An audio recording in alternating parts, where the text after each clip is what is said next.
저는 오늘 읽은 말씀 중에 있는 히브리서 1장 4절에 나와 있는 더욱 아름다운 이름이라는 제목으로 하나님의 말씀을 함께 나눠보려고 합니다. 요즘 사회를 경쟁 사회라고 합니다. 그래서 아주 경쟁이 치열합니다. 옛날에는 그냥 오프라인 매장에서 그냥 한 동네에서 경쟁을 하면 됐습니다. 그래서 똑같은 업체들이라도 버거킹이나 맥도날드나 또는 이런 것들이 서로 그냥 오프라인 매장으로 로컬에서 경쟁을 했습니다. 근데 요즘은 어떻습니까? 로컬에 있는 매장들끼리만 경쟁하는 것이 아니라 온라인에 안에 들어가 보면 거기에서도 온라인으로 파는 여러 가지 많은 것들이 있습니다. 그래서 요즘은 아주 경쟁이 치열한 그런 속에 살고 있습니다. 이렇게 요즘같이 경쟁이 치열한 기업 현실 속에서 기업이 살아남기 위해서는 두 가지가 필요합니다.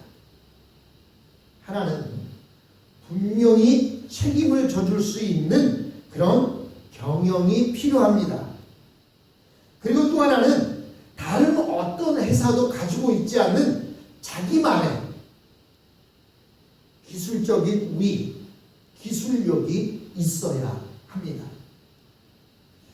그래서 한국에 보면요, 대기업들이 아버지가 했던 기업을 아들에게 물려주고 아들이 했던 기업을 손자에게 물려주려고 합니다.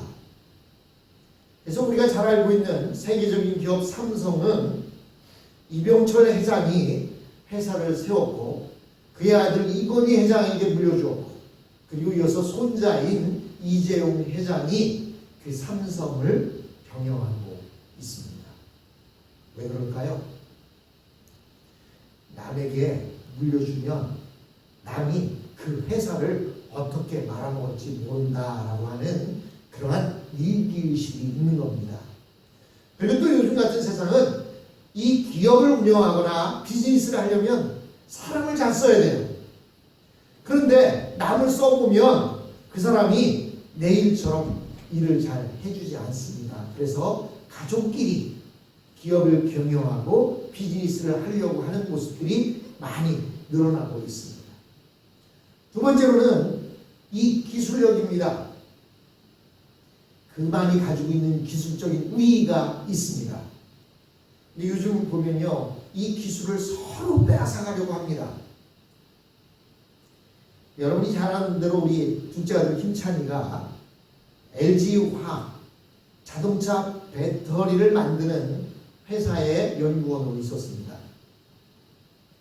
근데요, 얘가 회사에 입사한 지 2년밖에 되지 않았는데 중국의 기업에서 오퍼가 들어오는 거예요.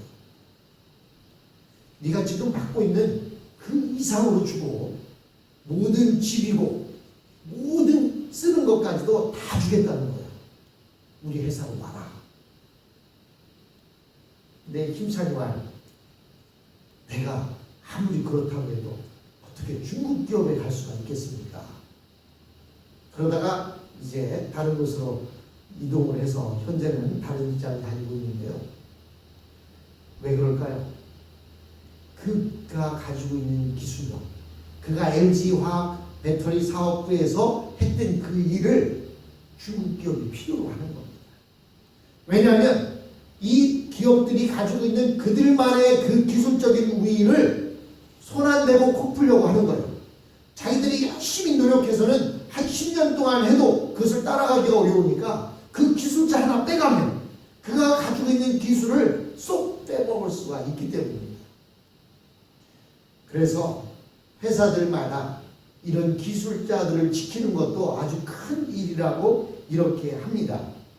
근데 만약에 이 기업들이 사람을 잘못 쓴다든지 또는 자신들이 가지고 있던 그 기술적인 우위를 누구에게인가 팔려나간다든지 아니면 그런 기술적인 우위가 없으면 결국 많은 투자를 한다고 해도 결국은 빚더미에 올라앉고 마는 것입니다.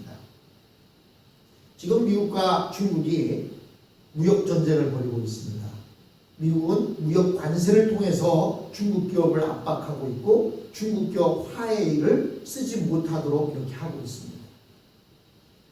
이런 것을 볼 때 중국 화웨이도 이제 남의 기술 빼앗아 먹으려고 하지 말고 자신들만의 그 기술력을 가지고 경쟁을 해야 되는데 이런 지적 재산들을 중국 기업들이 몰래 빼먹다가 현재는 이런 어려움 가운데 처해 있는 것이 아닌가 이렇게 생각을 해보게 됩니다.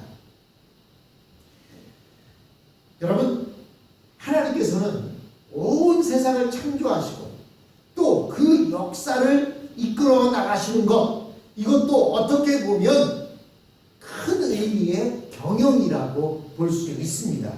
이 아름답고 완벽한 세상이 만들어지는 데에는 핵심 기술이 없이는 불가능했을 것입니다. 물론 하나님은 말씀으로 우주를 창조하셨지만 그만이 가지고 있는 그런 핵심 기술이 있었던 것입니다. 또 하나님의 아들이라고 해서 편안하게 놀고만 계셨던 것이 아니라 이 창조의 세계에 뛰어들어서 직접 자신의 기술로 온 세상을 만드셨다는 사실입니다. 이 하나님의 아들의 더 놀라운 것은 인간이 마귀의 손을 잡고 창조 세계를 회복 불가능하게 파괴시켰을 때 이 예수님은 자신의 목숨을 희생해서 하나님의 구원 경영을 회복시키신 것입니다. 그러나 놀랍게도 거의 모든 인간은 이 세상의 현재와 미래의 운명에 대해 그가 가지고 있는, 즉 아들이 가지고 있는 놀라운 그 기술력과 아들만이 가지고 있는 그 놀라운 창조의 의미를 알지 못하고 살아가고 있다는 사실입니다. 예수님, 하나님의 아들 예수님께서 이 땅에 오셔서 우리를 구원하러 오셨지만 아직도 많은 사람들이 그 사실을 깨닫지 못하고 있습니다. 그래서 히브리서 기자는 이 히브리서를 통해서 예수님이 누구신가? 또한 예수님이 왜 이 땅에 오실 수밖에 없었으며 예수님이 왜 십자가에 달려 죽으시고 부활하신 뒤에 지금은 하늘 우편에 앉아 계신가를 말씀해 주고 있습니다. 지금도 예수님은 하나님 우편에 계셔서 그가 가지고 있는 최고의 기술력으로 이 땅을 돌보고 계신다는 사실입니다. 그런데 많은 사람들이 하나님의 아들을 본 적이 없습니다. 그런데요, 구약 성경에 보면 천사라는 이야기들이 많이 등장을 합니다. 여러분, 천사를 본 적이 있으십니까? 천사를 본 적이 없어요.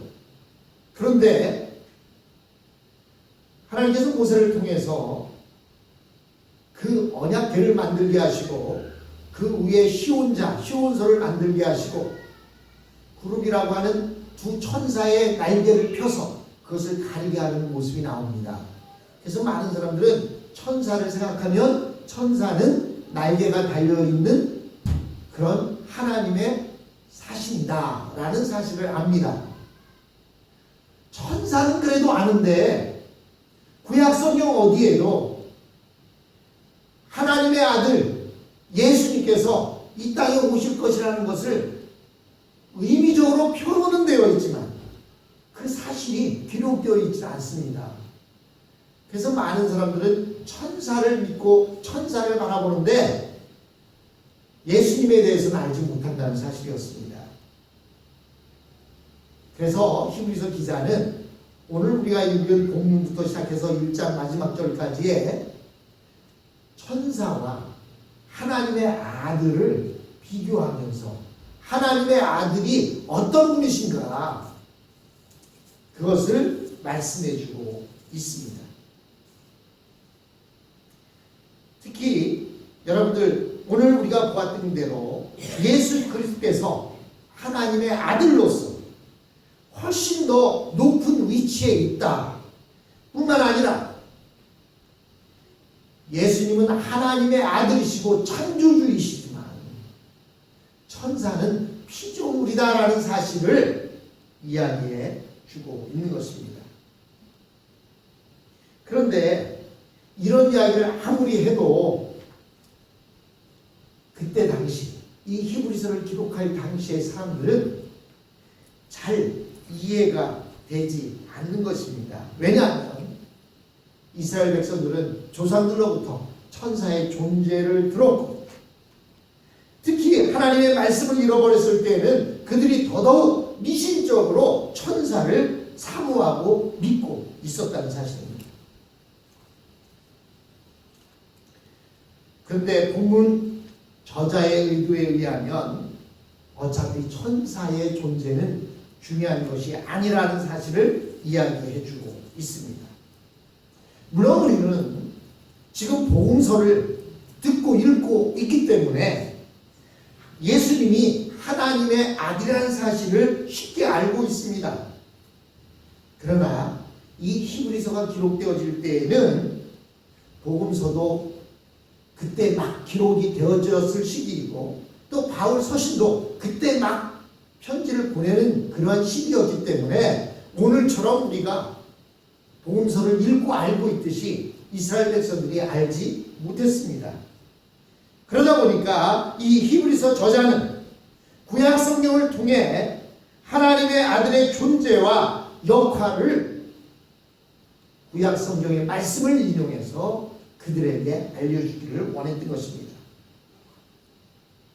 본문 저자는 천사보다 오히려 다윗의 고백이나 다윗의 왕위를 통해서 예수 그리스도의 탁월한 위치를 증명해 보이려고 하기 때문에 오늘 이 말씀이 나온 것입니다. 그럼에도 불구하고 오늘 본문이 예수 그리스도를 천사와 비교하는 것에서 그리스도에 대한 논쟁이 시작되는 것을 볼 때 히브리서를 받아보는 많은 사람들이 상당수가 천사에 대해서 잘못 알고 있었다는 사실을 보여주고 있습니다. 근데 오늘 본문에 보니까 4절 보십시오. 저가 천사보다 얼만큼 뛰어남은 저희보다 더욱 아름다운 이름을 기업으로 얻으심이니라고 이렇게 4절에 기록하고 있습니다. 여기에 보면 저가 천사보다 얼만큼 뛰어나다 라는 표현이 되어 있습니다. 여기서 얼만큼 뛰어나다는 것은 많이 뛰어나지 않고 어느 정도 뛰어나다 이런 뜻이 아닙니다. 원래부터 천사보다 뛰어나셨는데 어떤 일을 통해서 훨씬 더 뛰어나게 되었다라는 것을 말해주고 있습니다. 이것은 하나님의 아들의 지위와 신분에 중대한 변화가 있음을 의미합니다. 그러면서 더욱 아름다운 이름을 기업으로 얻으셨다라고 말씀하고 있습니다. 그렇다면 더욱 아름다운 이름이 과연 무엇이겠습니까? 그것은 바로 하나님의 아들이 인간으로 오셔서 우리를 대신해서 죽으심으로 우리의 구주가 되셨다는 것을 뜻하는 것입니다. 더욱 아름다운 이름이란 바로 구주를 말하는 것입니다. 여러분, 구주는요 두 가지가 함축되어 있는 언어입니다. 구주 두 가지가 무엇이 함축되어 있을까요? 구자는 뭐예요? 구원자라는 말입니다. 주는 뭐의 의미예요? 주인이시라는 것입니다. 예수님이 나의 구원자요 주님이 되셨다, 주인이 되셨다라는 말입니다. 즉 더욱 아름다운 이름을 기업으로 얻었다. 더욱 아름다운 이름이라는 것은 바로 구주라는 이름을 얻었다는 것입니다. 오늘 본문을 좀 더 잘 이해하려면 10절 이하를 먼저 보아야 됩니다. 10절로 12절에 보니까 뒷장이 있습니다. 같이 한번 읽어보겠습니다. 또 주여, 태초에 주께서 땅에 기초를 두셨으며 하늘도 주의 손으로 지으신 바라. 그것들은 멸망할 것이나 오직 주는 영존할 것이요 그것들은 다 옷과 같이 낡아지리니 의복처럼 갈아입을 것이요 그것들은 옷과 같이 변할 것이나 주는 여전하여 연대가 다함이 없으리라 하였으나. 여기 보시면 주여라는 말이 나옵니다. 여기서 말하는 주여는 바로 하나님의 아들을 가리키는 것입니다. 하나님의 아들은 온 우주를 창조하시는데 핵심 기술을 가진 그러한 역할을 하셨습니다. 즉 어느 누구도 범접할 수 없는 그런 기술력을 가지시고 이 우주 만물을 창조하셨습니다. 물론 하나님께서는 온 세상을 말씀으로 창조하셨습니다. 그러나 모든 피조물을 만드는데 어떻게 기술력이 없이 말씀으로 창조하셨겠습니까? 그가 바로 그 원천 기술력을 가지고 있기에 말씀으로 창조하신 것입니다. 그 모든 기술을 가지고 직접 창조에 뛰어든 분이 계시는데 그분이 바로 아들이신 것입니다. 하나님의 아들은 하늘과 땅과 모든 피조물을 만드실 때 그 핵심 기술을 가지신 분이시고 모든 것을 직접 만드셨습니다.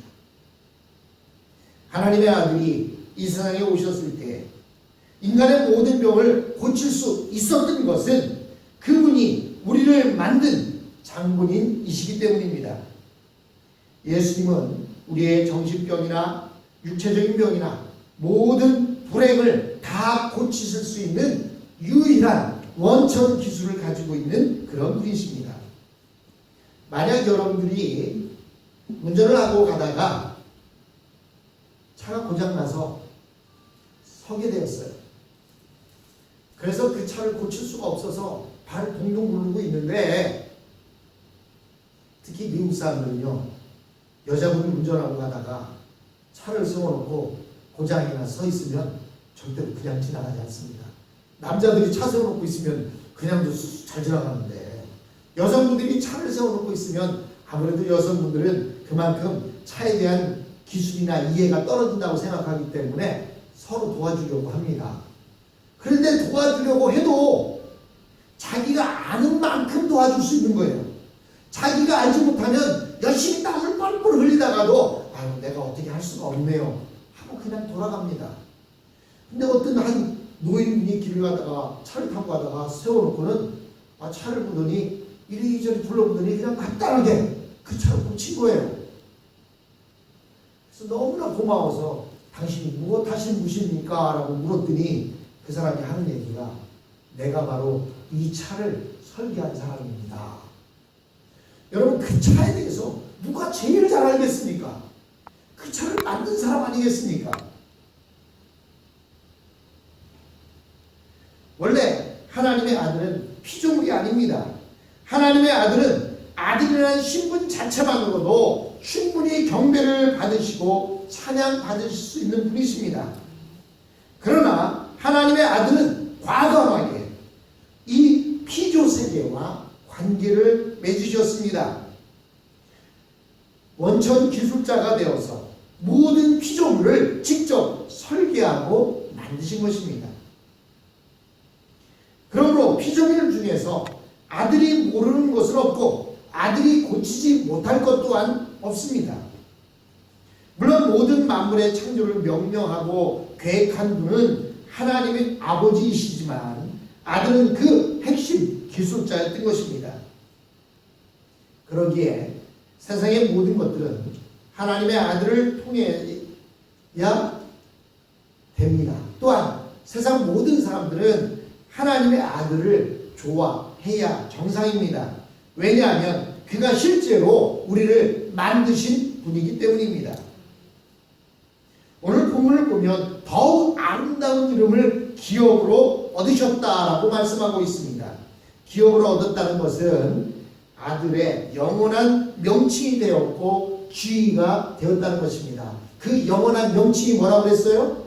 구주, 구원자요 주님이십니다라고 베드로가 고백했듯이 구주라는 그 이름을 기업으로 얻으셨습니다. 하나님의 아들은 자신의 신분만으로도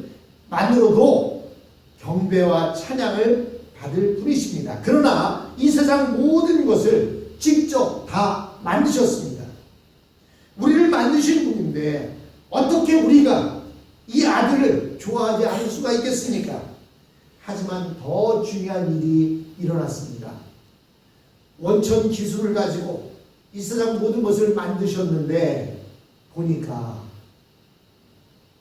당신이 만들어 놓은 곳이 어딘가 고장이 나고 그로 인해서 문제가 생긴 겁니다. 그래서 세상 많은 옛적부터 선지자들과 예언자들을 보내서 그것을 고쳐보려고 했어요. 근데 아까 도와주려고 섰다가 뚝딱뚝딱 하다가 그냥 돌아간 사람처럼 고쳐보려고 했는데 자기가 가지고 있는 기술력에 한계가 있었던 것입니다. 그래서 이 세상을 완벽하게 고칠 수가 없었어요. 그렇다면 누가 오면 완벽하게 고칠 수가 있겠습니까? 원천 기술을 가진 사람이 와야 완벽하게 고칠 수가 있지 않겠습니까? 그래서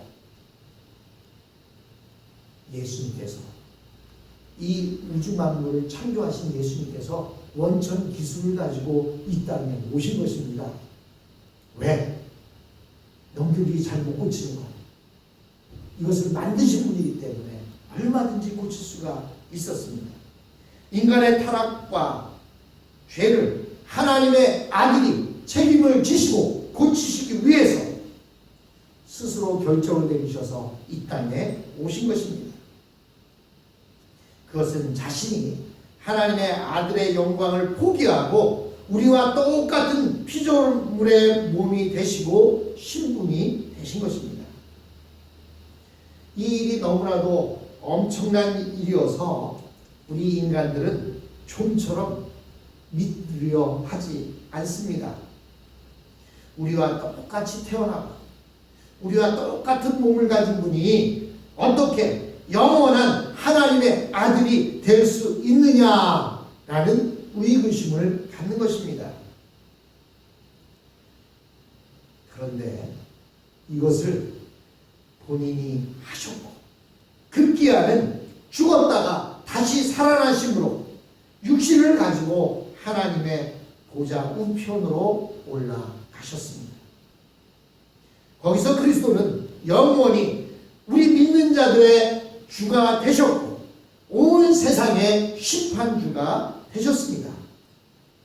그리스도가 더 높아지신 것입니다. 그리스도는 하나님의 아들의 신분만 있었지만 이 땅에 오셔서 이 땅을 고치시고 또 스스로 죽기까지 사랑해 주시고 그리고 하늘 보좌에 올라갔을 때 그에게는 새로운 이름, 더욱 아름다운 이름을 얻게 되셨습니다. 그것이 바로 구주라고 하는 이름입니다. 그래서 베드로가 주는 그리스도시요 살아계신 하나님의 아들이십니다. 그리스도라는 말이 구원자여 주님이라는 의미가 있지 않습니까? 이 고백을 했을 때 주님이 기뻐하신 것입니다. 구약 성경에는 아들에 대하여 여러 가지 명칭으로 표현되어 있습니다. 어느 곳에서는요 하나님의 아들의 이름을 여호와의 사자라고 이렇게 표현되어 있는 부분도 있고요. 또 어느 부분에서는 여호와라는 이름으로도 표현되어 있기도 합니다. 어떻게 보면 성부 하나님과 천사 사이에 좀 어중간한 위치인 것처럼 보이기도 하고 또 어느 곳에서는 천사인지 아들인지 잘 구별이 되지 않기도 합니다. 그러나 아들이 이 세상에 오셔서 죽으시고 살아나셨을 때 분명한 이름을 얻게 되었는데 그 이름이 바로 예수 그리스도 하나님의 아들 우리 주라고 하는 이름입니다. 이 세상에서 이 이름보다 더 위대한 이름은 없습니다. 여러분 어떤 사람을 이 세상에서는 위대하다고 그럽니까? 자기와는 전혀 상관없는 어떤 사람이 위험에 처했을 때 그 사람을 구하러 들어갔다가 그 사람을 구하고 죽은 사람 이런 사람들을 볼 때 사람들은 참 저 사람은 살신성입니다. 자기 몸을 죽여가면서까지 남을 구한 사람이다라고 칭송을 합니다. 그런데 예수님은 어떠셨습니까? 온 인류를 구원하기 위해 살신성인했을 뿐만 아니라 그렇게 죽어버리고 나면 구원을 받은, 구출을 받은 사람은 나는 살아서 좋긴 하지만 항상 어떤 마음을 가지고 있어요? 빚진 마음을 가지고 살아갈 겁니다. 나를 구해주기 위해서 저 이름 모를 저 사람이 나를 위해 죽었구나. 그 사람을 생각하면 그 사람은 어떤 한 사람의 자식이었을 것이고 또 그 사람이 결혼했다면 한 사람의 아내요 남편이었을 것이고 한 자녀들의 아버지요 이런 사람이었을 텐데 나 때문에 저 사람이 죽었구나. 빚진 마음이 있을 것입니다. 그런데 예수님은 우리의 그 빚진 마음까지도 없이 하기 위해서 사흘 만에 다시 살아나셔서 우리의 모든 소망이 되시고 그리고 이제는 육신을 가지고 하나님 우편에 앉으셔서 현재도 우리를 바라보시면서 우리가 주님을 믿고 따를 때 흐뭇해하시고 또 우리가 그릇된 일로 갈 때 마음 아파하시는 그 주님으로 지금도 여전히 살아 계십니다. 그러므로 이 세상에서 이보다 더 위대한 이름은 없습니다. 그리고 이 이름보다 더 권세 있고 더 영광스러운 결과를 가져오는 일은 없습니다. 예수님은 더욱 아름다운 이름을 얻게 되었습니다. 이 땅에 오시기 전에는 하나님의 아들 예수 그 이름만 있으셨는데 이제는 예수 그리스도 하나님의 아들 우리 주라고 하는 그런 더욱 아름다운 이름을 얻게 되었습니다. 그 주님을 찬양할 수밖에 없습니다.